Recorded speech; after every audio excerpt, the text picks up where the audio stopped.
Okay, so we're here for the critical incident community briefing. The Deputy Commander Hartsock's going to do. We're going to start off with Chief Medina, who has a few words to say about this incident and kind of in general with the officer-involved shootings. I just want to thank everybody for being here today as we give this update as to our last officer-involved shooting. And the day of the incident, we cautioned everybody and we made sure we were upfront and transparent that this was a young individual who had been involved in a shooting.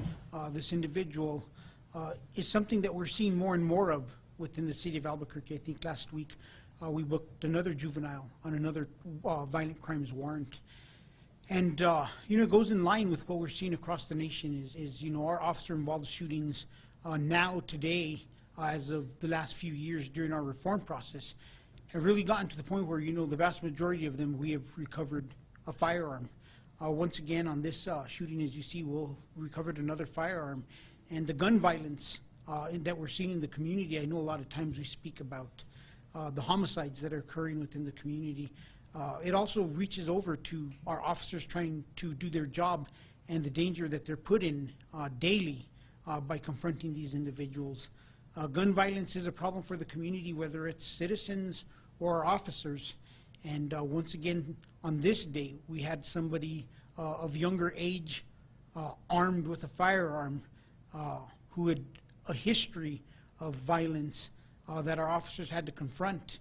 So we'll go ahead and get through this briefing, and Commander Hartsock, Deputy Commander Hartsock, will give an update as to what transpired that day, and will be available for questions. But I just want to close this first portion with the fact that as a community and all the leaders within the community, whether they're policymakers, lawmakers, whoever it is, we need to continue to work together to ensure that individuals who pose a danger to the community do not always stay out in the community, and either we get them the resources they need, or two, they stay in jail. So thank you.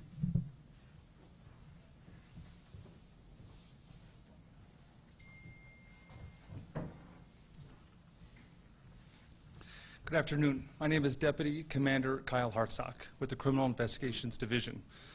I'm here to talk about this critical incident community briefing that took place on December 2nd, 2021 at 2600 AmeriCare Court Northwest here in Albuquerque.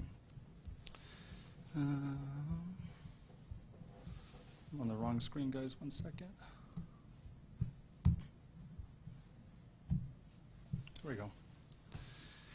The critical incident community briefing will provide you with information of an attempt to arrest a person with a felony warrant for their arrest who was armed, which ended in an officer-involved shooting. You're about to see relevant video footage and learn about other evidence and police procedures related to the case so that you can have a better understanding of what occurred based on what we know right now. The Albuquerque Police Department conducts very thorough criminal... The APD conducts very thorough criminal and use of force investigations, which typically require investigators to interview multiple witnesses, review hours of video footage, and analyze a significant amount of forensic evidence. We're still at the early stages of this investigation, which can often take several months to complete. Our understanding of the incident may change as this additional evidence is collected, analyzed, and reviewed. We also do not draw any conclusions about whether the officers acted consistent with our policies and the law until all the facts are known and the investigation is complete. A word of caution: the images and videos may be disturbing. When police officers use force to arrest a subject or defend against an attack, it can be graphic and difficult to watch. In addition, there may be strong language by those shown in the video. The officer who fired their gun that day was Officer Dylan Sather. His date of hire was March of 2021. He was part of Cadet Class 124, and he has no prior officer-involved shootings.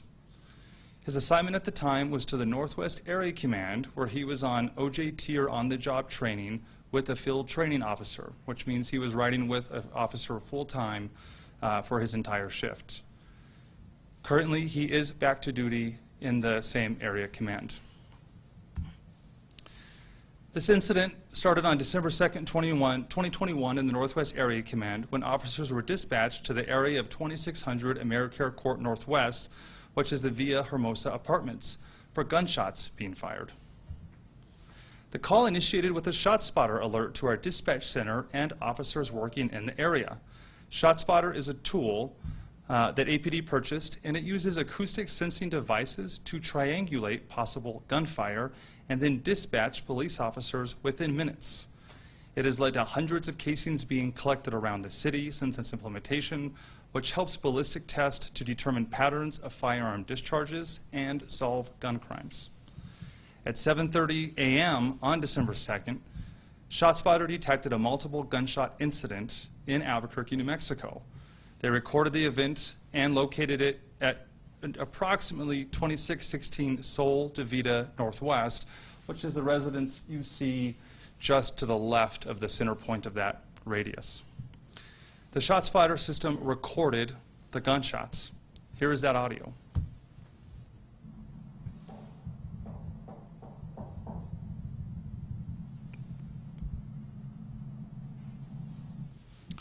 When officers arrived in the area, they found casings in this area, right in front of this apartment complex.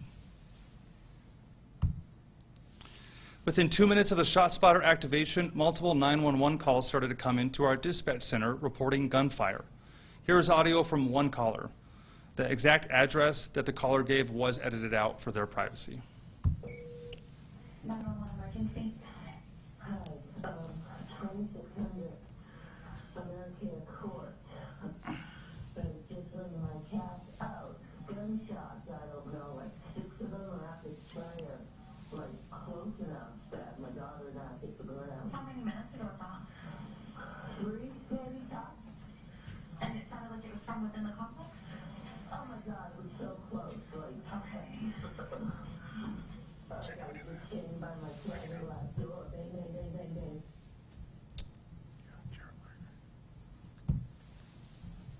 Sorry, guys. And my daughter and I hit the ground. The cats were flying out, no. Alright, and did you hear anything before or after, like yelling or screaming? No. Alright, and we do have officers heading out there right now. Can I get your name and your phone number?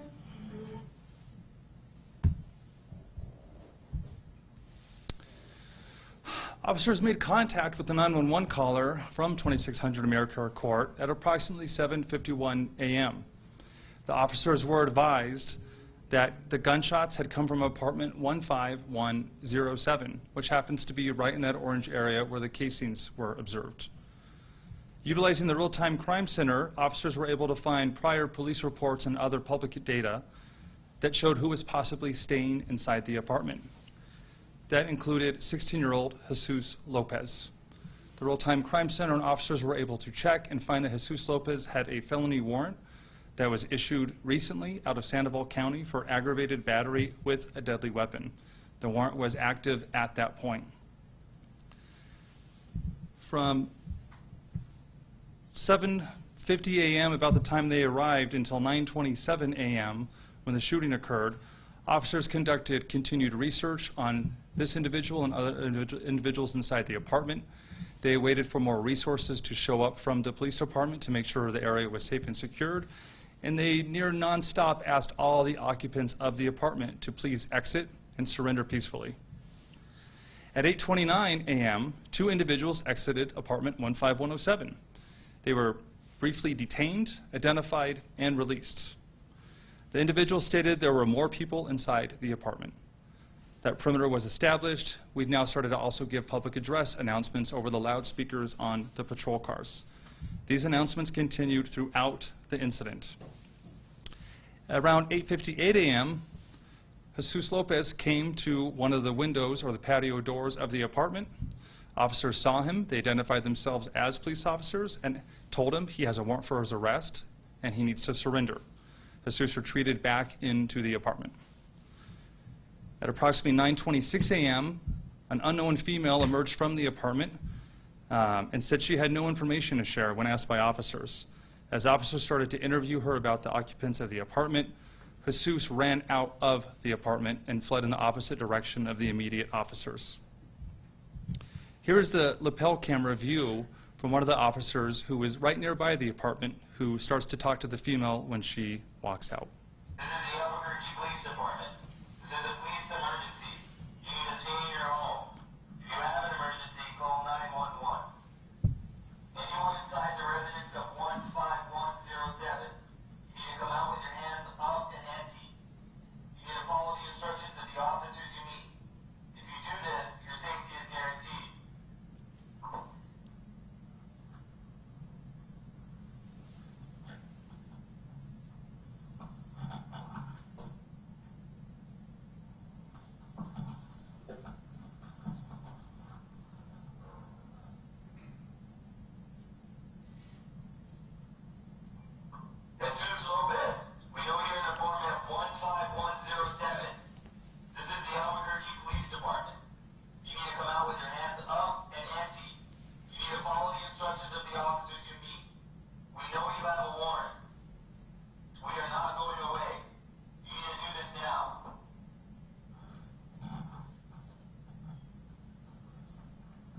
Follow me.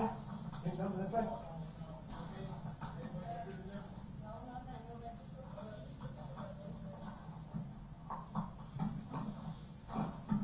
Cross on this side.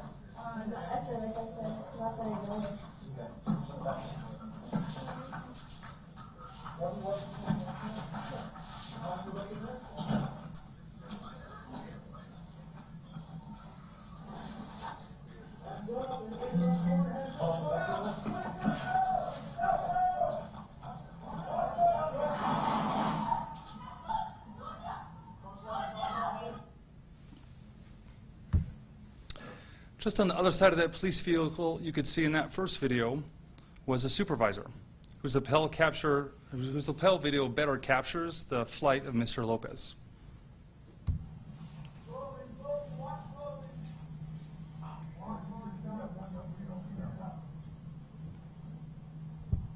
Walk out towards you, Patrick. Just walk normal, come on. Are you okay? Is anybody injured in there? Okay.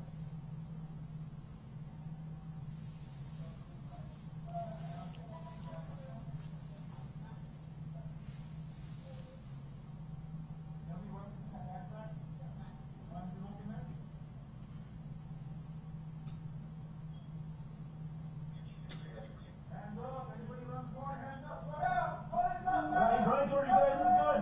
Watch it, watch it. He has a gun. He has a gun. Shots fired, 10-3. Hold it, hold it, hold it, hold it.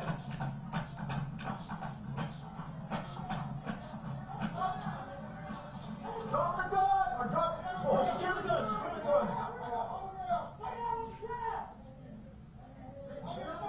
Hold on for me, hold on for me.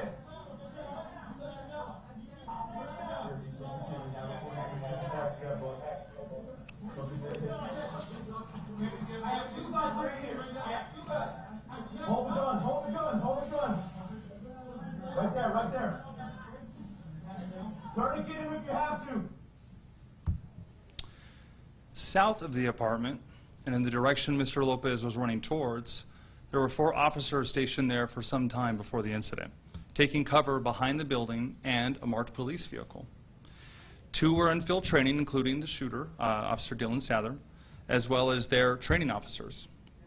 The following video is from one of the field training officers just before the shooting. The officer that you see closest to the building is Officer Sather, and he's the one that will fire his weapon.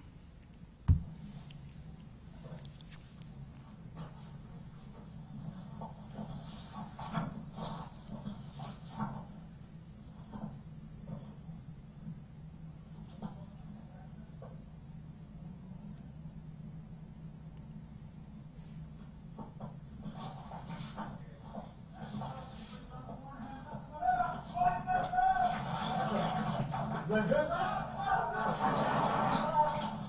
Good, good. On the ground. Don't move. I got it. On the ground. Lay out, bro. Okay, lay out. You need to lay out. Lay on the ground. On the ground. Lay on the ground. Hey, lay on the ground. We can't help you until you lay down. We can't help you until you lie down. We cannot help you until you lie down. Lay down flat. Where did you go? Hey, we can't help you. Hey, we can't help you until you lay down. This is Officer Sather's video. He was positioned closest to the building. Officer Sather stated in his interview that he felt Mr. Lopez was going to shoot the officer who was now behind the police vehicle as Mr. Lopez was running, or that he was going to shoot at the 3 officers stationed by the building, which could strike them or possibly strike any of the occupants inside the apartment complex.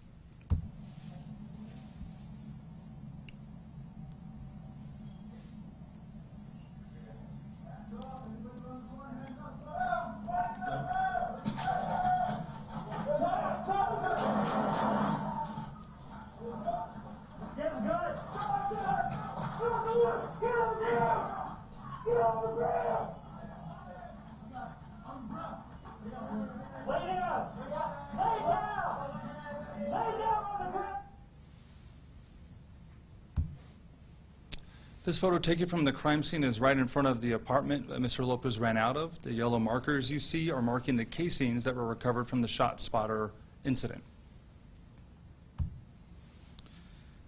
This photo shows the two guns that Mr. Lopez was armed with when he was shot. At least one of these guns in preliminary analysis has now been linked to several gun crimes in the city over the past several months. Jesus Lopez was injured in the shooting and remains hospitalized. Once he's released from the hospital, he will be booked into the Juvenile Detention Center for his warrant out of Sandoval County for aggravated battery with a deadly weapon. We are continuing to work with the Second Judicial DA's office, and ultimately they will decide if any charges will be stemming from this incident. Over the next several months, the Albuquerque Police Department will continue to investigate and analyze this incident. We will continue interviewing any new witnesses that come forward and complete any forensic test. After the investigation is complete, our Force Review Board will forward the findings to the Superintendent of Police Reform to determine if this incident met the high standards of the Albuquerque Police Department. The multi-agency task force will forward their case to the District Attorney's Office, who will make any determination of criminal charges. At that point, I'll help answer any questions you have.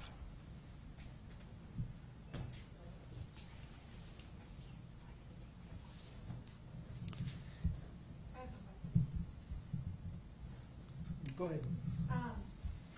So when the officers were making announcements and looking at people in that apartment, were they looking specifically at that point for Jesus Lopez, or were they also looking for other people who were there? And do officers believe that he was the one who fired those initial casings, those initial shots? They knew a subject with a warrant was likely inside that apartment, and that was confirmed when he came to the windows. At that time, their focus was mainly on Jesus Lopez surrendering to be subject to arrest for his felony warrant. The shooting investigation was still ongoing and is still ongoing. What's his connection to the people who, does he live in that apartment? And if not, what is his connection? It was a family member's apartment. Were there other people in the apartment when the shooting occurred?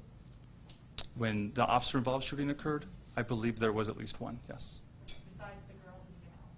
So Correct. Where was he shot? I believe in the torso region. Can I just keep going? Yes, go ahead. No one else is raising their hands. All right. Is Maybe they the are. officer still on the job training? Or is he now graduated to? No, he should still be on OJT. I don't think they get off of it till sometime in February timeframe. Okay, so that's normal that he would still be on it regardless. I have one question on the Zoom. Can you share why the officer shot his weapon? Well, that's part of the investigation, and when the investigation is complete, the administrative report and the criminal report will go into what the investigation is showing, but we're not at that point yet. You know, I think it's important to remember that there's like those two investigations that are occurring at the same time. There's the administrative investigation that's going to look to see if administratively everything was done correctly. Did we de-escalate? Did we have good tactics? Did we have good reasons? And then there's the criminal investigation that's going to determine, did the officer do anything that was criminal that would go over to the DA? So the criminal investigation, of course, will go through the district attorney's office, the district attorney's review, while our administrative investigation eventually will get to the Force Review Board, who will look at it to see if there's things we could, not only what happened that day, but also is there improvements or things we could change in the future. It's pretty similar to a DCSO shooting that happened kind of around the same time. And in that one, APD Forward, I believe, had called for an independent investigation because the subject who was shot was just running with a gun. Can you speak about that at all? Like, is it, I mean, does somebody have to point a gun for you to shoot at them, or can you just shoot at them when you just... You know, Lisa, you know, we've discussed this before, you know, and I always caution the media, and I say we got to be very careful with the message we send out to the community, because we do not want a message going out to the community, and I, you know, I even caution Albuquerque Forward, like, be careful with what you say, because we don't want to put the wrong expectation into the minds of especially young people like this who may hear, oh, cops can't shoot you unless you point the gun at them. That's not the case. There are other facts that could be viewed upon, and the totality of the situation is what's going to be looked at. So we always caution, especially entities that are getting information out, be very careful in saying that this shouldn't have occurred because of this. It's viewed upon at different levels and the danger. One of the things that will be looked at here is, the officer talked about this person running closing distance with a firearm on an officer that was on the other side of them. And Force Review Board will determine whether that was appropriate or not. But no, absolutely, people need to remember that, an offender doesn't have to sit there and literally point a firearm at somebody. They just need to present through their actions a danger that something is imminently going to happen. Where did the gun come from? Was it legally owned? No, the gun wasn't legally owned, and there's actually there's some information that we received about where the gun was recovered, and we're looking into see.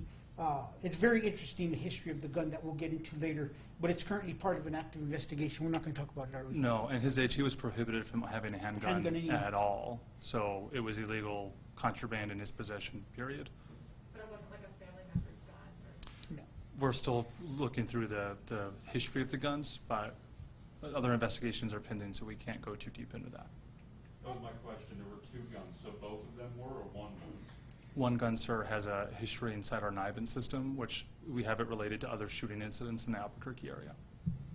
I have a question. Yes. So, Peter, you guys worked with Sandoval County. How was that, like, how did the investigation, how did you guys partner up and to track the activities and stuff? Oh, between the wonderful dispatchers, the Real-Time Crime Center, and the officers on scene, most of it was over telephone and communicating via teletype to confirm the warrant, making sure it was active, making sure if he's arrested right now, he can be booked. With juveniles, lots of other rules can come into play. So they diligently did their research on it during that time, and Sandoval County was helpful the entire way.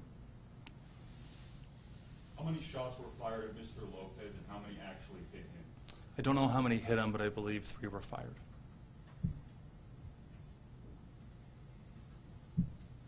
Ron, did you talk about the connection between the original 6 shots fired and the shell casings and the gun? That's part of that is still under investigation to do the comparison of the casings outside the apartment with the 2 handguns that were recovered to confirm if those were the same gun that fired those shots. We don't know that yet. I have a follow-up. Is this linked to any, like, gang activity, with individuals? Is there any sort of relationship? We just can't comment on that until we know more. But it's one of those guns that's been involved in other shootings in the city where we have collected casings from them. So they were police-involved shootings. I have his conditions of release from Sandoval County from October. Was he at the house where he was supposed to be? He was on house arrest. I know he was wanted on a warrant, but was he supposed to be at that apartment? We'd have to probably ask Sandoval County or their judicial system on that. I'm not familiar with his conditions of release. I just have one more question. I have been talking to his attorney, and he said that neither he nor the family members have been able to see Jesus Lopez at the hospital. Why is that? Basically, it's when an individual is at the hospital and they are under arrest, it's no different than somebody being at the jail. People just don't go into the jail and decide they're going to see somebody at the jail. There is a process to it, and right now there is no process for us to allow a visitor while they're under arrest. So they won't have visitors until they get booked into the jail. Can they speak on the phone? No, they shouldn't be speaking on the phone either. But you can do that when you're in jail. In the jail, yeah, they do have special, and they have limitations, but right now, in our custody until they get transferred over to the jail, those benefits won't kick over. Yeah, we have to balance the security of a hospital and other operations of it with protecting him and not allowing anything else outside that could influence his safety or any of the staff members. So it's just different than a jail. The 2 guns that were recovered, were they both handguns? They were both handguns, sir, yes. When did the officer started his on-the-job training? Our cadet graduation, I believe, was October. We'll have to look to see when that graduating class, but it was the last graduating class APD had in, I think, somewhere in the October timeframe. Do you have that? Can you check that? And that's the next step, like right after you graduate, then you go to... Yes, then you go to a series of training, of phases of training. You know, if there's no other questions, in closing, just a couple things I want to talk about is, you know, the day of the incident, we got asked, you know, why did it take so long from the initial dispatch of the shots spotter activation to the shots being fired by the officers? There was a couple hours. And one of the things I could say that, you know, I'm really happy that the reform process has taught us to do is it's really taught us to slow things down. You see that our officers took the time to get the right resources there. They took the time to get their vehicles positioned in a way where they could safely make announcements and ask somebody to come out to them. And the vast majority of the time, this keeps everybody safer, and individuals, you know, when they peacefully surrender, they come out and officers are able to take them into custody without any uses of force. You know, we got the right resources there to try to negotiate if we had to. They had a variety of force options that they discussed during this day, you know, and you know, they even spoke to the cadet at one point in time, and really his training officer was giving him on-the-job training. So it does take us a portion of time before we even get to the point of making announcements. So that's typical. So, you know, we don't want the public, you know, under the impression that hours went by before we even dispatched. It was actually, you know, a very short period of time between the shot spotter activation and officers getting out there. But like I said, we do take our time, and we prefer that our officers slow things down, get the right resources out there, set up tactically as sound as possible for the safety of everybody, and hopefully be able to negotiate and bring somebody out safely. Unfortunately, in this case, you know, we did have an officer-involved shooting, and that's what we'll look into to see if during Force Review Board anything could be identified where we could handle this differently in the future. So those are some of the successes and some of the things that we've seen have improved us as an entity within the city of Albuquerque, and that the reform process has brought forward to us. October 22nd. Are we going to get a copy of this, the video, the pictures? Yes. Any other questions?